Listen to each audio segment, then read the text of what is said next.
نحمدہ ونصلی علی رسولہ الکریم اما بعد فاعوذ باللہ من الشیطان الرجیم بسم اللہ الرحمن الرحیم۔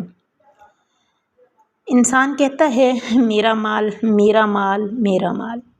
حدیث میں ہے کہ حالانکہ تیرا مال ایک تو وہ ہے جس کو تو نے کھا پی کر فنا کر دیا، دوسرا وہ ہے جسے تو نے پہن کر بسیدہ کر دیا، اور تیسرا وہ ہے جو اللہ کی راہ میں خرچ کر کے آخرت کے لیے ذخیرہ کر دیا۔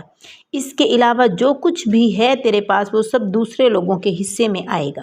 نبی اکرم صلی اللہ علیہ وسلم نے فرمایا، انسان کے پیٹ میں جب حرام کا لقمہ پڑتا ہے، زمین آسمان کا ہر فرشتہ اس پر اس وقت تک لعنت کرتا ہے جب تک وہ حرام لقمہ اس کے پیٹ میں رہے، اور اگر اسی حالت میں وہ مر جاتا ہے تو اس کا ٹھکانہ جہنم ہے۔ مومن اور مسلمان میں فرق: مومن وہ ہے جس سے لوگ بے خوف رہیں، اور مسلمان وہ ہے جس کی زبان اور ہاتھ سے لوگ محفوظ رہیں، اور مہاجر وہ ہے جو برائی کو چھوڑ دے۔ اس ذات پاک کی قسم جس کے دست قدرت میں میری جان ہے، جس کے شر سے اس کا پڑوسی بے خوف نہ ہو، وہ بندہ جنت میں داخل نہ ہوگا۔